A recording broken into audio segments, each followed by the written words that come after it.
សូមជម្រាបសួរបងប្អូនទាំងអស់គ្នាដែលនិយមតាមដានទស្សនាវីដេអូរបស់ខ្ញុំបាទភាសាក៏ដូចជាអ្នកតាមដានទស្សនានៅ YouTube ឬមួយក៏ Facebook Page និង TikTok របស់ខ្ញុំបាទថ្ងៃនេះយើងមកតវគ្គ2ថ្ងៃមុនយើងនិយាយអំពី clone app ចឹង clone app យើងចប់នៅវីដេអូនោះហើយឥឡូវយើងចូលដល់ក្នុង Yandex Mail ម្ដងដែល Yandex Mail របស់យើងថ្ងៃនេះវាមិនវែងដូចវីដេអូមុនទេខ្លីហើយក៏មិនខាដូចវីដេអូមុនខ្ញុំដាក់គុណនឹង4គុណនឹង5ដែរចឹងនៅក្នុងវីដេអូនេះយើងនិយាយពាក់ព័ន្ធជាមួយនឹង Yandex Mail ការបង្កើត account Yandex Mail អញ្ចឹងយើងទៅ download app Yandex Mail យើងអត់ពិបាកទេយើងអាចទៅ down នៅក្នុង Play Store បានយើងមិនបាច់ពិបាកទៅ search នៅក្នុង website ទៀតទេអញ្ចឹងក្នុងថ្ងៃនេះដែរខ្ញុំក៏សូមអភ័យទោសនៅក្នុងវីដេអូមុនដែលខ្ញុំបាននិយាយខុសពាក់ព័ន្ធជាមួយនឹងការយក Gmail account Yandex Mail យកទៅបង្កើត account Facebook ហើយយើងមិនអាច add friend ទៅគេបាននៅក្នុងរយៈពេល2ថ្ងៃហ្នឹងតាមពិតមិនមែនអញ្ចឹងទេដោយសារតែខាង Facebook គេត្រូវការអ្នកប្រើប្រាស់បណ្ដាញសង្គមរបស់គេពិតប្រាកដមួយអញ្ចឹងគេទាមទារឲ្យយើងភ្ជាប់ជាមួយនឹងលេខទូរស័ព្ទដើម្បីគេសម្គាល់បានថាយើងជាអ្នកប្រើប្រាស់បណ្ដាញសង្គមរបស់គេ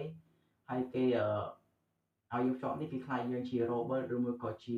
account ខ្មោចយើងអញ្ចឹងទៅអញ្ចឹងថ្ងៃនេះខ្ញុំសូមអភ័យទោសចំពោះវីដេអូមុនផងដែលខ្ញុំនិយាយខុសត្រង់ពាក្យសម្ដីឬមួយក៏ជាកំហុសមួយកន្លែងនេះសម្រាប់ពុកម៉ែបងប្អូនទាំងអស់គ្នាដែលចង់ដឹងពីការបង្កើត account Yandex Mail អញ្ចឹងយើងកុំទាន់ចូលទៅអត្ថបទហ្នឹងខ្ញុំសូមពុកម៉ែបងប្អូនមួយសិន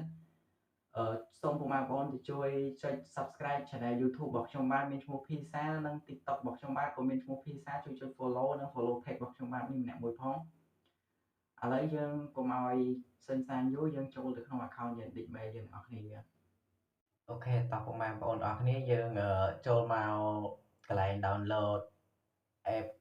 Yandex Mail ទៅសម្រាប់ភាសាអង់គ្លេសខ្ញុំចេះអត់សូវច្បាស់ទេពុកម៉ែបងប្អូនទាំងគ្នាអញ្ចឹងសូមអធិស្ឋានសម្រាប់ការនិយាយមកវាអត់ត្រូវពាក្យត្រូវអីកន្លែងណាដោយសារតែខ្ញុំអត់បានរៀនភាសាអង់គ្លេសទេអូខេយើងចូលមកក្នុង Play Store រួចយើង search ពាក្យថា mail អូខេនេះជា app របស់ Yandex Mail យើងចុចចូលក្នុង app ហ្នឹងមករួចយើងចុចពាក្យថា install រួចយើងរងចាំបន្តិចទៅដើម្បីឲ្យវាពេញអូខេបន្ទាប់ពីយើង download រួចយើងចុច open ចូលក្នុង app ហ្នឹងតែម្ដងទៅ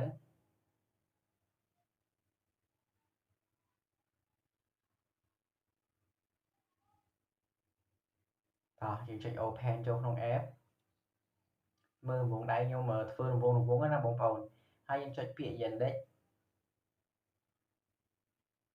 បន្ទាប់មកដល់កន្លែងនេះយើងត្រូវជ្រើសរើសយកពាក្យថា phone number អូខេចុចលើពាក្យ phone number រួចយើងត្រូវបំពេញលេខទូរស័ព្ទយើងកន្លែងយើងបំពេញលេខទូរស័ព្ទហ្នឹងយើងត្រូវដាក់លេខប្រទេសរបស់យើងផងពុកម៉ែបងប្អូនទាំងគ្នាអូខេតោះដាក់លេខប្រទេសរបស់យើងតែកន្លែងនេះខ្ញុំភ្លេចមើលខ្ញុំដាក់លេខទូរស័ព្ទទៅលុបសាមីដាក់លេខប្រទេសសិនអូខេដាក់លេខប្រទេសដាក់លេខទូរស័ព្ទយើងហើយយើងចុច next ទៅមុខទៀតទៅយើងរងចាំ verify លេខកូដកន្លែងនេះវា verify auto ឲ្យដោយសារតែខ្ញុំចាំយូរពេកខ្ញុំ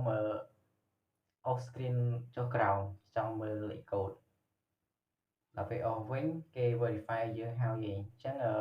ន្ទាប់ពី verify លេខកូដផ្ញើ SMS មកយើងហើយយើងត្រូវបំពេញឈ្មោះហើយកន្លែងនេះដែរខ្ញុំវាយឈ្មោះដំបូងខ្ញុំវាយច្រឡំដាក់ឈ្មោះដែលខ្ញុំធ្លាប់បង្កើត account ហើយអញ្ចឹងទៅកន្លែងហ្នឹងខ្ញុំត្រូវដូរវាវិញដាក់ឈ្មោះដែលយើងទើបបង្កើតថ្មីអញ្ចឹងខ្ញុំដូរមកដាក់ឈ្មោះ Prosa វិញបន្ទាប់ពីយើងនេះហើយចុច next មកកន្លែងនេះយើងត្រូវសរសេរ Gmail Yandex ដែលយើងត្រូវបង្កើត Gmail របស់យើងណាឈ្មោះ Gmail Yandex ហ្នឹងណាធ្វើមិនដាក់ឲ្យបាន8អក្សរទៅ9អក្សរអូខេតោះយើងចុចទៅមុខទៀតទៅរួចកន្លែងនេះយើងត្រូវការដាក់ password បំពេញ password ហើយចុច next ទៀតទៅ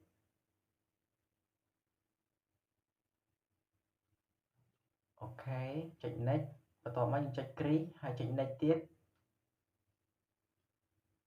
នេះយើងបង្កើតបានសម្រាប់ពុកម៉ែបងប្អូនអស់គ្នានេះគឺជា account ថ្មីរបស់ខ្ញុំហើយនោះគឺជា account ចាស់របស់ខ្ញុំ